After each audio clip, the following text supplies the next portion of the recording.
नमस्कार मित्रांनो, आज आपण महाराष्ट्र लोकसेवा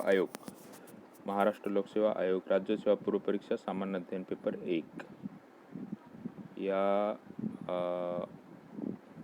परीक्षेमध्ये जो काय आपल्याला प्रश्न विचारलेला आहे, कार्बन 14 म्हणजे C40 बरोबर. कार्बन 14 या संदर्भात आपण आज माहिती बघणार आहोत. मित्रांनो, कार्बन 14 ही पद्धती कोणी शोधली आणि त्याचा उपयोग काय याच्या संदर्भात आज आपण माहिती बघणार आहोत मित्रांनो.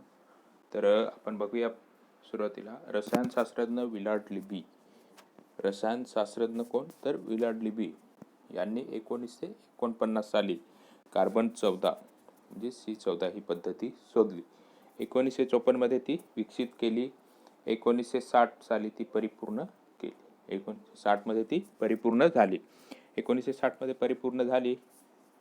या महत्त्वाच्या संशोधनामुळे त्यांना रसायनशास्त्राचे जे आहे ते नोबेल पारितोषिक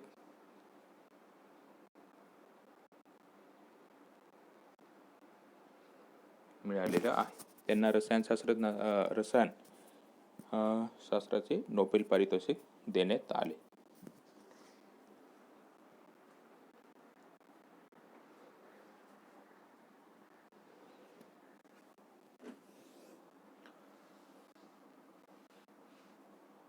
मित्रांनो, रसायनशास्त्रज्ञ विलार्ड लिबी यांनी 1949 साली कार्बन 14 C14 ही पद्धती शोधली. 1954 मध्ये ती विकसित केली. 1960 साली ती परिपूर्ण केली. बरोबर. या महत्त्वाच्या संशोधनामुळे त्यांना रसायनशास्त्राचे नोबेल पारितोषिक देण्यात आलेले आहे. आता कार्बन 14 म्हणजे काय ते बघूया आपण.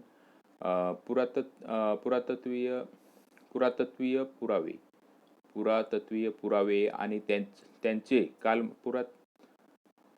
कालमापन करण्यासाठी या पद्धतीचा उपयोग केला जातो. म्हणजे आपले जे काही पुरातन महत्त्वाच्या वस्तू वगैरे आहेत त्यांचं कालमापन करण्यासाठी या पद्धतीचा उपयोग केला जातो. प्रत्येक सजीव हा मानव, प्राणी, वनस्पती असेपर्यंत कार्बन डायऑक्साईडद्वारे कार्बन 14 शरीरात घेत असतो. बरोबर.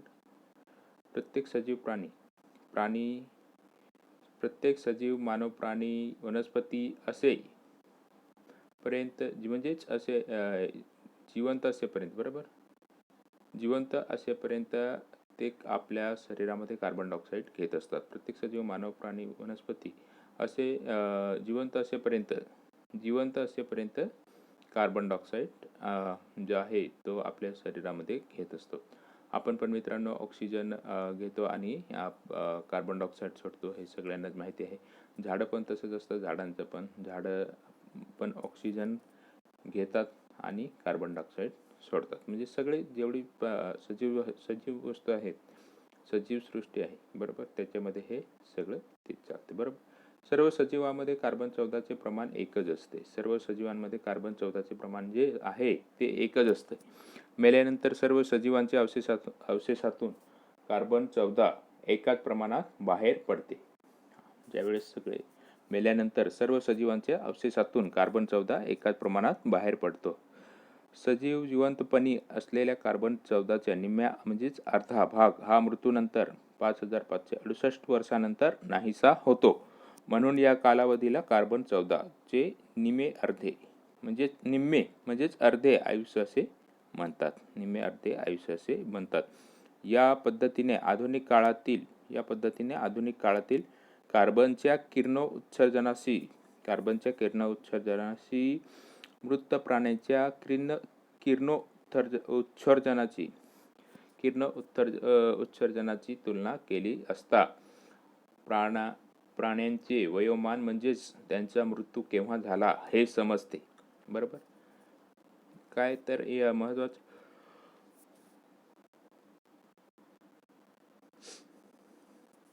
इथं महत्त्वाचं काय आहे तर या पद्धतीत म्हणजे ही जी पद्धत वापरून आधुनिक काळातील कार्बनच्या किरणोत्सर्जनाशी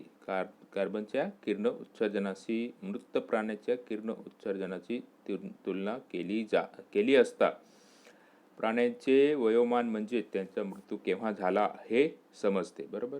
तर अशा प्रकारे कार्बन 14 म्हणजे C14चे चा उपयोग असतो. आता महाराष्ट्र लोकसेवा आयोग राज्यसेवा पूर्व परीक्षा जी झालेली आहे, त्या राज्यसेवा पूर्व परीक्षेमध्ये जो प्रश्न आलेला आहे तो बघूया मित्रांनो. तर प्रश्न क्रमांक 1, खालील कोणते विधान चुकीचे आहे? 1, प्रत्येक जिवंत प्राणी हा कार्बनमधून C14 घेतो. 2, प्रत्येक जीवात एकाच C14 असतो, बरोबर, एकाच C14 असतो. 3, मृत्यूनंतर जीव एकाच प्रमाणात कार्बन फेकतो.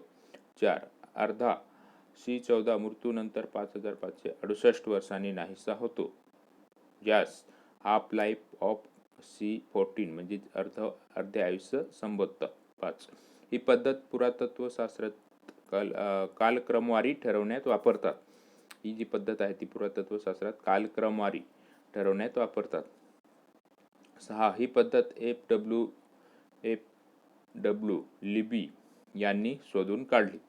7 नंबर, यांना याकरिता पदार्थ विज्ञानातील नोबेल पारितोषिक मिळाले. इथं आपल्याला पर्याय दिलेले आहेत. पर्याय अ 5, ब 6, क 7, ड कोणतेही नाही. तर याचा प्रश्न काय विचारला आपल्याला? खालील कोणते विधान चुकीचे आहे? तर मित्रांनो, हे जे विधान आहे ती आपण विधानं वाचली, त्याच्या अगोदरच आपण स्पष्टीकरण बघितलं, तर आपल्या लगेच लक्षात येतं की काय चुकीचं आहे. कारण 1 नंबर विधान आहे, प्रत्येक जिवंत प्राणी कार्बनमधून C14 घेतो, हे बरोबर आहे. 2, प्रत्येक जीवात एकाच C14 असतो, म्हणजेच कार्बन 14 असतो, हे पण बरोबर आहे. मृत्यूनंतर जीव एकाच प्रमाणात कार्बन फेकतो, हे पण बरोबर आहे. 4 नंबर, अर्धा C14 मृत्यूनंतर 5568 वर्षांनी नाहीसा होतो, ज्यास हाफ लाईफ ऑफ C14 म्हणजेच अर्धे आयुष्य संबोधितात. 5, ही पद्धत पुरातत्व शास्त्रात कालक्रमवारी ठरवण्यासाठी वापरतात, हे पण बरोबर आहे. आणि 6 नंबर, ही पद्धत एफ.डब्ल्यू. लिबी यांनी शोधून काढली, हे पण बरोबर आहे.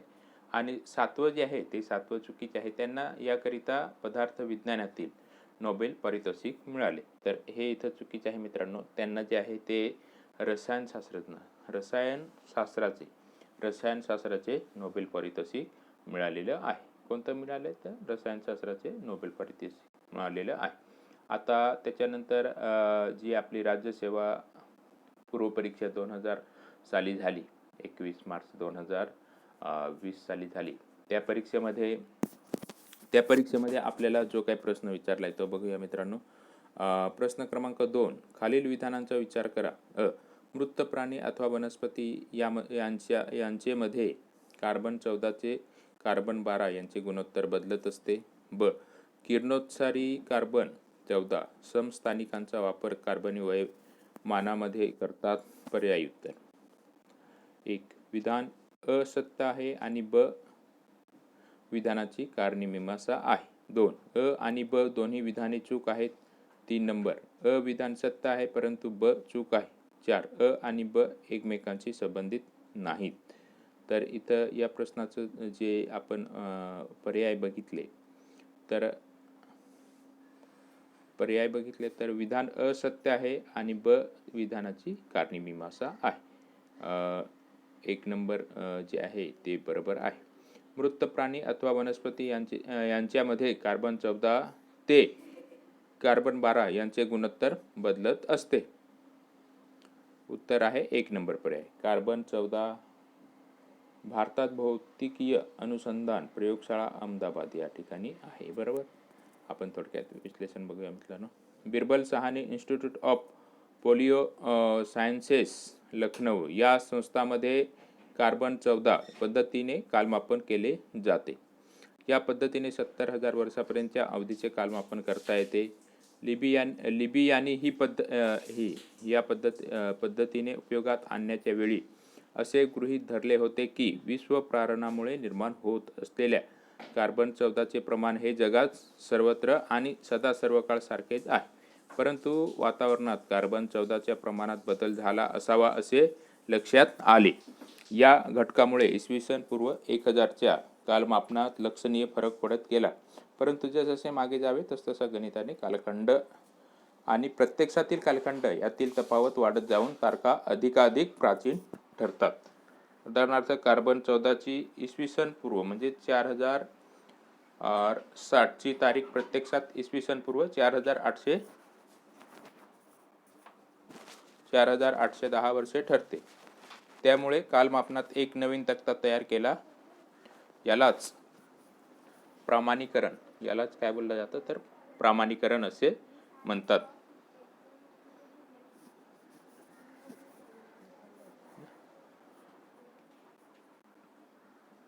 कार्बनचे समस्थानिके. निसर्गात कार्बन या मूलद्रव्याचे समस्थानिकांचे म्हणजे कार्बन 12, कार्बन 13 आणि कार्बन 14 असे 3 प्रकार आढळतात. कार्बन 12 आणि कार्बन 13 हे समस्थानिक स्थिर असतात व ते विपुल प्रमाणात असतात. कार्बन 12 आणि कार्बन 13 जे आहेत ते कार्बन 12 आणि कार्बन 13 हे समस्थानिक स्थिर असतात व ते विपुल प्रमाणात असतात. परंतु कार्बन 14 म्हणजे किरणोत्सर्गी कार्बन हा अस्थिर आणि अत्यंत अल्प प्रमाणात आढळणारा समस्थानिक आहे. कार्बन 14 केंद्रात 6 प्रोटॉन्स व 8 न्यूट्रॉन्स असतात. केंद्रक अस्थिर असल्याने कार्बन 14 मधून नैसर्गिकरित्या बीटा प्रारणे सातत्याने बाहेर पडतात. बरोबर. बीटा प्रारणाच्या निर्गमनामुळे कार्बन 14 नष्ट होत असतात. त्यामुळेच काळ जाईल तसतशी वस्तुमानात घट होत राहते. तर अशा प्रकारे मित्रांनो हा जो प्रश्न आपल्याला विचारलेला आहे त्या प्रश्नाचं आपण इथं थोडक्यात विश्लेषण बघितलेलं आहे. प्रश्न काय विचारला आहे आपल्याला तर प्रश्न क्रमांक 2 खालील विधानाचा विचार करा. मृत प्राणी अथवा वनस्पती यांचे कार्बन 14 ते कार्बन 12 यांचे गुणोत्तर बदलत असते. बरोबर. किरणोत्सारी कार्बन 14 समस्थानिकांचा वापर कार्बनी वैमापनामध्ये करतात. तर इथं पर्याय उत्तरे काय दिले तर 1 नंबर विधान असत्य आहे आणि विधान ब जे आहे ते विधानाची कारणमीमांसा आहे. तर अशा प्रकारे मित्रांनो या प्रश्नाचं उत्तर आहे. आणि इथं आपण बघितलं की कार्बन 14 आपल्या भारतामध्ये कुठे हे केले जाते. कार्बन 14 या पद्धतीचा वापर भारतात भौतिकीय अनुसंधान प्रयोगशाळा अहमदाबाद आणि Birbal Sahani institute of polio sciences Lucknow या संस्थांमध्ये कार्बन 14 पद्धतीने कालमापन केले जाते आपल्या भारत देशामध्ये. आणि या पद्धतीने 70,000 वर्षापर्यंतच्या अवधीचे कालमापन करता येते. बरोबर. लिबी यांनी ही पद्धतीने उपयोगात आणण्याच्या वेळी असे गृहीत धरले होते की विश्व प्रारणामुळे निर्माण होत असलेल्या कार्बन 14चे प्रमाण जगात सर्वत्र व सदा सर्वकाळ सारखेच आहे, परंतु वातावरणात कार्बन 14च्या प्रमाणात बदल झाला असावा असे लक्षात आले. म्हणजेच वातावरणात जे आहे ते कार्बन 14च्या प्रमाणात बदल झाला हे नंतर शास्त्रज्ञांच्या लक्षात आले. बरोबर. या घटकामुळे इसवी सन पूर्व 1000च्या कालमापनात लक्षणीय फरक पडत गेला. परंतु जसजसे मागे जावे तसतसे गणिताने कालखंड आणि प्रत्यक्षातील कालखंड यातील तफावत वाढत जाऊन तारखा ज्या आहेत त्या अधिकाधिक प्राचीन ठरायला लागल्या. बरोबर. उदाहरणार्थ कार्बन 14 ची इसवी सन पूर्व 4060 ची जी तारीख प्रत्यक्षात 4810 वर्षे ठरते. त्यामुळे कालमापनात एक नवीन तक्ता तयार केला आहे. बरोबर. यालाच प्रमाणीकरण असे म्हणतात. हे आपण बघितलं.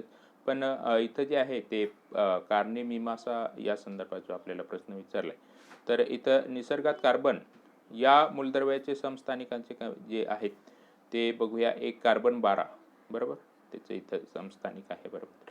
कार्बन 13 आणि कार्बन 14 असे 3 प्रकार आढळतात. बरोबर. कार्बन 12 आणि कार्बन 13 हे समस्थानिक स्थिर असतात. यांचे जे समस्थानिक आहेत ते स्थिर असतात व ते विपुल प्रमाणात असतात. परंतु कार्बन 14 जे आहे कार्बन 14 म्हणजेच किरणोत्सर्गी कार्बन हा अस्थिर आणि अत्यंत अल्प प्रमाणात आढळणारा समस्थानिक आहे. बरोबर. म्हणजे इथं ते तर आपल्याला आढळून येतं. बरोबर. कार्बन 14 च्या केंद्रात 6 प्रोटॉन्स व 8 न्यूट्रॉन्स असतात. केंद्रक अस्थिर असल्याने कार्बन 14 मधून नैसर्गिकरित्या बीटा प्रारणे सातत्याने बाहेर पडतात. बीटा प्रारणाच्या निर्गमनामुळे कार्बन 14 नष्ट होत असताना त्यामुळे काळ जाईल तसतशी त्यांच्या वस्तुमानात घट होत जाते. अशा प्रकारे मित्रांनो आपण इथं कार्बन 14 या संदर्भात माहिती बघितली. धन्यवाद मित्रांनो. पी मोर सागरेवाले हा आपला यूट्यूब चॅनल आहे. आपला मोर सागला हा आपला फेसबुक ग्रुप आहे मित्रांनो. हा जो हे जे व्हिडिओ आहेत ते मित्रांनो आपल्यासाठी बनवत असतो. जर मित्रांनो व्हिडिओ आवडला तर लाईक करा आणि आपल्या चॅनलला सबस्क्राईब करा आणि आपल्या मित्रपरिवारात सुद्धा पाठवायला विसरू नका. आपल्याला या संदर्भात जे आहेत ते प्रश्न म्हणजेच एकंदरीत पूर्वपरीक्षेमध्ये या संदर्भात प्रश्न विचारलेले आहेत. बरोबर. कधी विचारले तर सन 2014 इथं आपण बघितलं तर राज्यसेवा पूर्वपरीक्षा 2013ला आणि राज्यसेवा पूर्वपरीक्षा 2020 म्हणजे जवळजवळ 7 वर्षांनी तो प्रश्न विचारलेला आहे. पण आपल्या माहितीसाठी आणि महत्त्वाचा पॉईंट्स म्हणून मी हा व्हिडिओ इथं बनवलेला आहे. धन्यवाद मित्रांनो. आपल्याला व्हिडिओ आवडला तर लाईक करा, नसेल आवडला तर डिसलाईक करा, तसं काय नाही. पण आपल्याकडील मुलांना पाठवायला विसरू नका. धन्यवाद. थँक्यू. जय हिंद, जय महाराष्ट्र. राम राम, जय जोहार. थँक्यू.